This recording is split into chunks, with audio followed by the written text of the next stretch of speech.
President Judicial Watch with our weekly Facebook Live update, our special Christmas edition. Let me begin by wishing you and yours a safe and wonderful Merry Christmas and Happy Hanukkah or whatever other holiday you celebrate this time of year. But we're all joyful here during the Christmas season.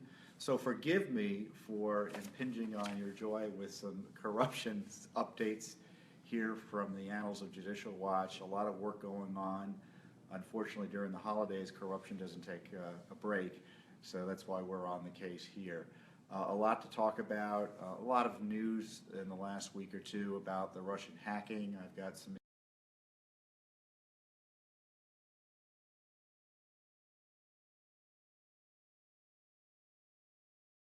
but it's one thing to do that, and it's another thing to misuse intelligence, once again, to do so. And if the Russians were hacking the Democratic National Committee or John Podesta's email account, and it's not clear they were, obviously there should be an investigation of that. And Republicans who call for that are right to do that in theory, but as long as they acknowledge the Russians have been hacking us for years, the Obama administration hasn't done anything, and hacking is only one element of Russian disinformation activities against the United States and activities designed to sway policies, such as perhaps giving money to the Clinton Foundation. Are the Russian connections to Hillary Clinton going to be part of any investigation into the alleged Russian hacking? And frankly, the conclusion, and I'd like to know the basis for this conclusion, that the hacking was designed to put Mr. Trump in office. I'd like to see the basis for that, because I think a more sensible analysis would be that if the Russians were releasing these DNC emails or John Podesta emails, they were releasing them to place Hillary in an awkward position as she assumed the presidency. Because my guess is the Russians, like everyone else watching the elections, thought Mrs. Clinton was going to win. And so anything designed to embarrass Mrs. Clinton was basically to weaken her presidency, not to change the outcome of the election.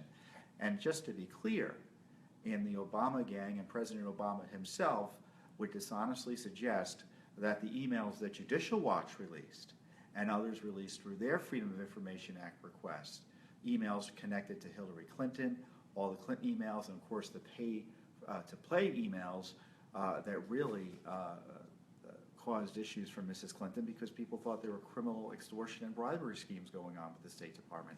All that was through litigation, documents we received through court orders that the administration had to give to us, that the State Department obtained from Huma Abedin and Hillary Clinton. The Russians had nothing to do with the Clinton email scandal, and that's a big distraction. So it's interesting that the big media is interested in Russian hacking. I'm more interested in making sure that all of the Russian attacks and influence operations on U.S. government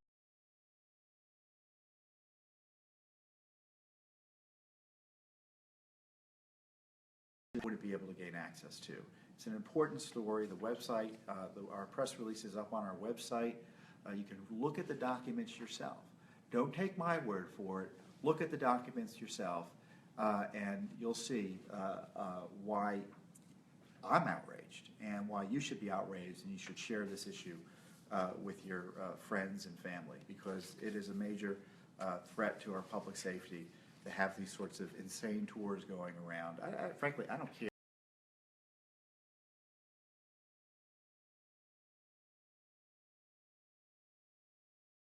Helped him win the presidency.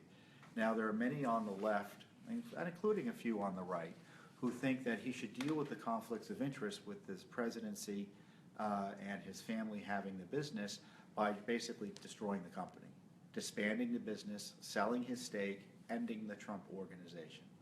And I don't buy into that. And let me just explain to you the background and the ethics rules here in Washington, D.C. There are these ethics laws that require divestment if you're a cabinet official. They don't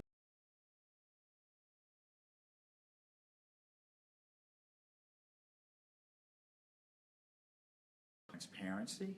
That should be obvious when Mr. Trump comes into the presidency. Any communications and contracts and such between the federal government and the Trump organization should be public.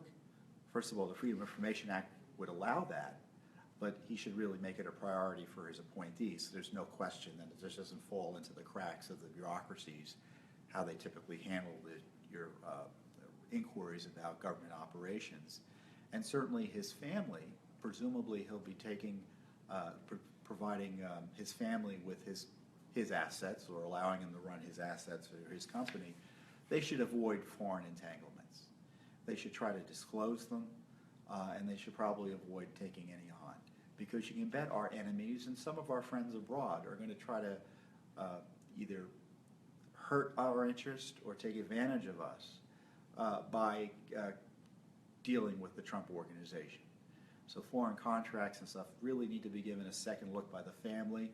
It might be a good idea to hire someone internally so they can who can serve as a sounding board, so that there's nothing done that looks untoward, especially with foreign entities. But it seems to me transparency is the solution here. And I don't think he ought to be forced to destroy his business. And so I'm glad the New York Times ran this piece. I'm not going to do it justice on Facebook Live. Again, it's how Trump can avoid the ethical tar pit. It's at the New York Times website. I'm sure we have it linked on Facebook Live and over at the website as well, judicialwatch.org. And just briefly before I go, I want you to start prepping for the battle over the Justice Department Attorney General Jeff Sessions, the senator from Alabama who's been nominated to be Attorney General by President Trump. Now, the left is concocting and falsifying allegations of racism against Sessions. And simply, that's not true. Sessions is a good candidate for the Attorney General position. He's someone who, in my experience, is on the side of the rule of law. He is on the side of the rule of law on immigration, which would be a remarkable reform. You know, people talk about passing immigration reform of all such stripes and flavors. My idea of immigration reform is just to start enforcing the laws on the books. That would be the most remarkable reform. And Sessions is the type of Attorney General who just might do that. And of course, you've got the crazed ideologues, at the Justice Department who are on this race-based jihad, going after the cops, refusing to enforce the civil rights laws in a race-neutral way, attacking election integrity. Pretty much everything bad that's going on in government has an aspect of it's really going through the Justice Department and is being defended by the Justice Department. As I often say, when it comes to public policy, the Justice Department is a locus of evil in the Obama administration. And let's hope that no longer is the case in the new administration, and that's the challenge for Jeff Sessions. So all this noise you're hearing about Jeff Sessions probably is not going to derail his nomination. It's about curtailing his ability to reform the Justice Department once he's there. So when he goes in and says to the Civil Rights Division, are you going to start enforcing the rule of law, or are you going to continue to be left-wing ideologues? You can bet the media is going to pick up on that and try to pretend that Jeff Sessions is trying to curtail civil rights enforcement when it won't be the case, when in fact he's just trying to get it to be competent and fair-minded. So this is the fight about Jeff Sessions. And it's important you let your United States Senator know what you think about Jeff Sessions, because there are Democrats and Republicans who need to be reminded about the rule of law at the Justice Department and how horrible it's been. And recall, we got a train going by here, so forgive the noise. It was the Justice Department that was also working with Lois Lerner's IRS to target conservatives and put them in jail. The Justice Department is a mess and needs to be fixed. I hope Sessions is the man to do that, and obviously he has opportunities to clean up corruption in Washington by allowing the Clinton criminal investigations to proceed normally as opposed to being obstructed as they are now. There's a lot going on at the Justice Department, and the left is going to try to make his life as miserable as possible by pressuring Democrats and Republicans to disavow some of the reform he's going to need to do, especially in election integrity and civil rights issues. And that's why it's important to hear from you, the American people, about what you think. I'm not telling you what to say.